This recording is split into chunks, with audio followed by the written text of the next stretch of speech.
Assalamualaikum warahmatullahi wabarakatuh. Saya Angga Dwi Maulana. Di sini saya akan menjadi tutor kalian di instalasi penerangan rumah sederhana.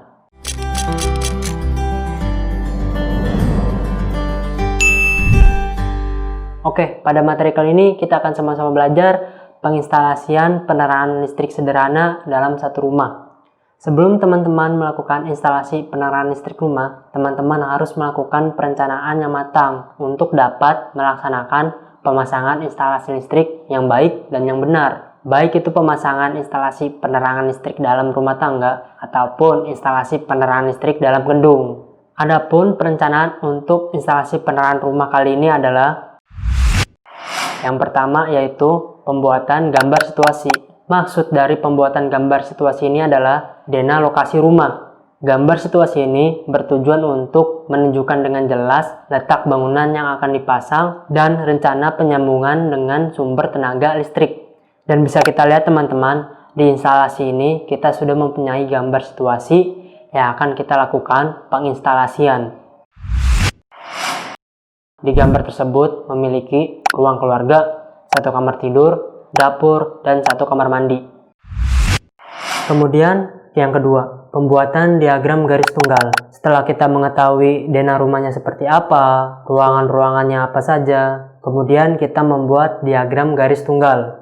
Tujuan pembuatan diagram garis tunggal ini adalah agar instalatir mengetahui jalur-jalur pemasangan kabel dan beberapa jumlah serta jenis kabel yang lewat pada jalur tersebut. Bisa kita lihat teman-teman pada gambar, kita bisa dengan mudah mengetahui titik mana saja yang perlu dipasang lampu, saklar, dan stop kontak. Bisa kita lihat teman-teman, yang pertama ada teras yang harus dipasang satu buah lampu, kemudian ada ruang keluarga yang harus dipasang satu buah lampu, satu stop kontak, dan satu buah saklar seri atau ganda untuk mengontrol lampu teras dan lampu ruang keluarga. Kemudian ada kamar tidur yang harus dipasang satu buah lampu, satu stop kontak, dan satu saklar tunggal untuk mengontrol lampu kamar tersebut. Kemudian ada kamar mandi yang harus dipasang satu buah lampu. Dan yang terakhir ada dapur yang harus dipasang satu buah lampu, satu stop kontak, satu saklar tunggal untuk mengontrol lampu dapur tersebut, dan satu saklar tunggal untuk mengontrol lampu kamar mandi. Dan yang terakhir, ketiga, pembuatan rekapitulasi daya. Fungsi dari pembuatan rekapitulasi daya ini adalah untuk mengetahui berapa daya penggunaan yang kita perlukan agar tidak terjadi trip atau MCB turun. Bisa kita lihat di gambar teman-teman. Yang pertama, ada teras yang harus dipasang satu buah lampu LED dengan besaran daya 5 watt. Kemudian ada ruang keluarga yang harus dipasang satu buah lampu tornado dengan besaran daya 15 watt. Kemudian ada kamar tidur yang harus dipasang satu buah lampu LED dengan besaran daya 5 watt. Dan kemudian ada kamar mandi yang harus dipasang satu buah lampu pijar dengan besaran daya 25 watt. Dan yang terakhir ada dapur yang harus dipasang satu buah lampu LED dengan besaran daya 5 watt. Jadi jumlah total penggunaan daya adalah 55 watt. Setelah kita mengetahui daya penggunaan, kita mencari tahu MCB yang cocok untuk daya penggunaan 55 watt.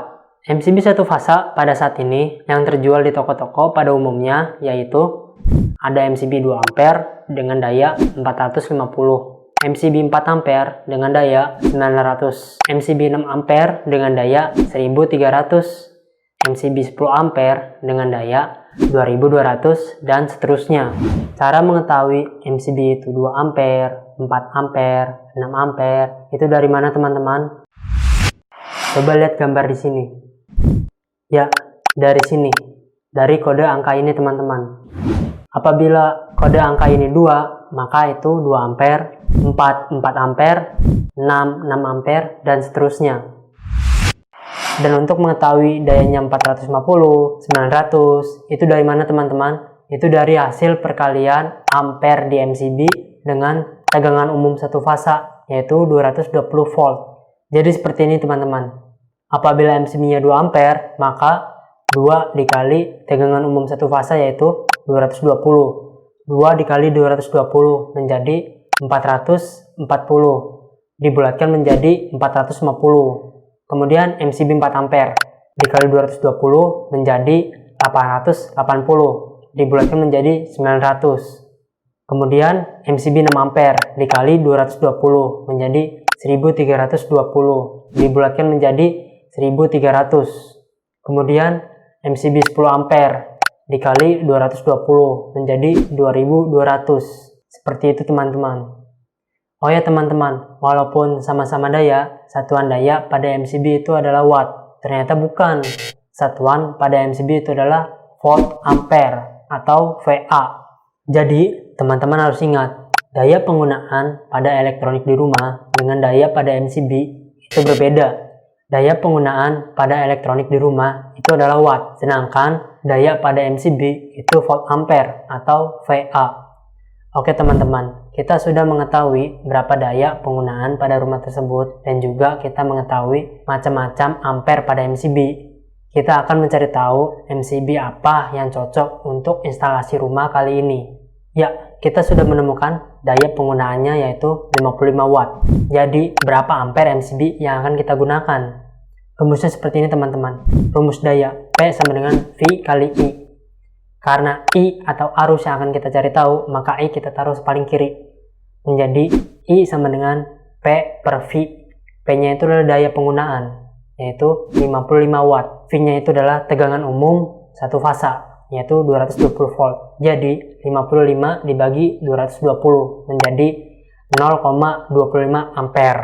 Jadi ampere yang dibutuhkan adalah 0,25 ampere. Sebenarnya dengan menggunakan MCB 2 ampere itu sudah bisa berjalan tanpa trip atau MCB turun. Tapi ingat, 0,25 ampere ini hanya penggunaan daya lampu saja, belum penggunaan daya elektronik lainnya. Maka dari itu, lebih baiknya kita menggunakan MCB 4 ampere dengan daya 900 volt ampere. Sudah kita mengetahui semuanya, kita langsung saja praktik instalasi penerangan sederhana dalam satu rumah. Seperti biasa, sebelum praktik, teman-teman harus mengikuti peraturan keselamatan kerja sebagai berikut. Pertama, menggunakan wear pack sebelum teman-teman melakukan instalasi. Kedua, menjaga alat dan bahan yang mudah pecah. Ketiga, hati-hati dengan sumber tegangan. Keempat, menggunakan alat sesuai fungsinya. Dan yang terakhir, kelima, jangan bersenda gurau saat penginstalasian. Untuk materi kali ini, kita cukupkan sampai di sini teman-teman. Kita akan lanjut ke materi berikutnya. Wassalamualaikum warahmatullahi wabarakatuh.